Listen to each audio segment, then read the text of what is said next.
की शादी एक अच्छे परिवार में हुई है। उसका पति रोहन उसे बहुत प्यार करता है। घर में उसकी सास शांति और ननद मीनाक्षी भी है, जो सरिता के किसी काम में दखल अंदाजी नहीं करती। लेकिन फिर भी सरिता को ऐसा लगता है कि दुनिया की सबसे ज्यादा बेचारी बहू वही है और सबसे ज्यादा अत्याचार उसी पर हो रहा है। माँ जी, ये लीजिए आपकी चाय। अरे बहू, तूने इतनी ज्यादा चीनी क्यों डाल दी चाय में?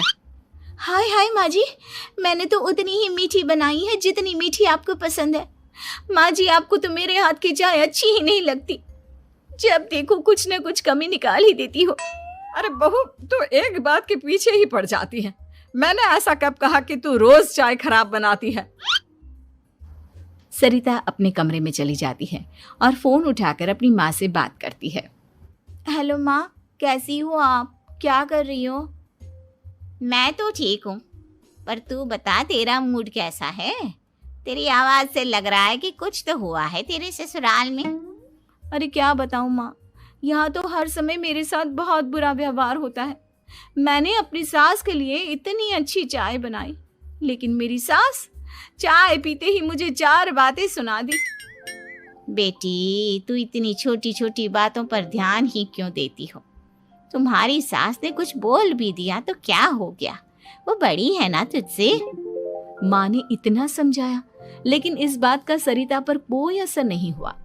अपनी बेचारी बहू की छवि वो बदलना ही नहीं चाहती। अगली सुबह, सुनिए जी, मुझे ना आज बाजार से कुछ सामान लेकर आना है।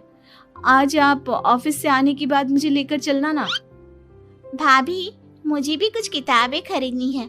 आप दोनों जा ही रहे हो तो मेरी किताबें भी ले आना। लो, अभी तो बात ही की है बाजार जाने की, तो एक फरमाइश आ गई। माँ जी, आप भी बता दो कुछ, और हाँ, मोहल्ले वालों से भी बोल दो अगर वो कुछ मंगवाना चाहते हो तो। बेचारी मीनाक्षी अपना सा मुंह लेकर रह गई। ये सब देखकर रोहन से चुप नहीं रह गया और वो गुस्से में बोला, सरिता, क्या हो गया है तुम्हें? मीनाक्षी ने तो सिर्फ किताबों के लिए बोला है। तुम्हें मीनाक्षी से इस तरह से बात नहीं करनी चाहिए। माफी मांगो उससे अभी। क्या? मैं माफी मांगू? दिन भर आपके घर के काम करूं मैं, आपकी और आपके घर वालों की बातें सुनूं मैं, और अब माफी भी मैं मांगू? ऐसा कभी नहीं हो सकता। ये बोलकर सरिता वहां से चली जाती है। एक दिन उनकी पड़ोसन घर आती है। अरे सरिता, क्या कर रही है? और क्या करूंगी भाभी जी, बस घर का काम ही कर रही हूँ। आप बताओ कैसे आना हुआ? अरे मैं तो तुम्हारा हालचाल पूछने आई थी, लेकिन तुम तो बिजी लग रही हो। कोई बात नहीं, मैं बाद में आ जाऊंगी। और क्या करूं भाभी जी, जब से शादी होकर आई हूँ ना, बस काम ही कर रही हूँ। और इस घर में ना कोई मेरी कदर नहीं करता। पति है जो बस घर से ऑफिस, ऑफिस से घर। ननद को तो कॉलेज से फुर्सत नहीं। बची सास तो उनका सारा समय मेरी गलतियां निकालने में लग जाता है। अरे ये क्या कह रही हो सरिता? तुम्हारी सास तो पूरे मोहल्ले में तुम्हारी तारीफ करती फिरती है कि तुम बहुत अच्छी हो, पूरा घर तुम्ही ने संभाल रखा है। हाँ तो क्या हुआ, इसमें गलत क्या कहती हैं? सच्ची तो कहती हैं। मेरी मर्जी के बिना इस घर का पत्ता भी नहीं हिलता। शाम को जब रोहन घर आया तो उसने सबसे कहा, कल हम सबको मौसी जी के घर जाना है।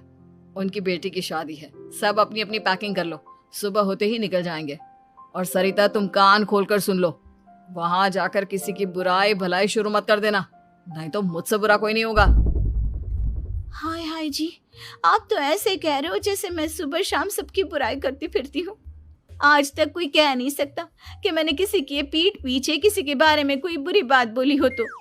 अरे बस बहू, बात को और ज्यादा आगे मत बढ़ा। हमें सब पता है तो हमारे साथ क्या व्यवहार करती है। ये बात घर तक रखना, शादी में किसी को कुछ मत बोलना, नहीं तो सब कहेंगे कि शांति की बहू कितना बोलती है। हाँ हाँ, सब कुछ तो मैं ही बोलती हूँ ना। आप लोग तो हर समय फूलों की बारिश करते रहते हो मेरे ऊपर। सारी गलती मेरी है जो मैं इस घर में आई। सबका कितना ध्यान रखती हूँ, लेकिन फिर भी मेरी तो आप लोगों की नजर में कोई कदर ही नहीं है। बेटा, तेरी बीवी की ना आदत हो गई है सबके सामने खुद को बेचारी दिखाने की, और आदत इतनी जल्दी नहीं बदलती। जब ये बोलना शुरू करती है तो रुकने का नाम ही नहीं लेती। इसलिए इसे पता ही नहीं चलता कि ये किसके सामने क्या बोली जा रही है। लेकिन दिल की बहुत अच्छी है। हमें भी अपना दिल बड़ा करके ये जैसी है इसे स्वीकार करना चाहिए।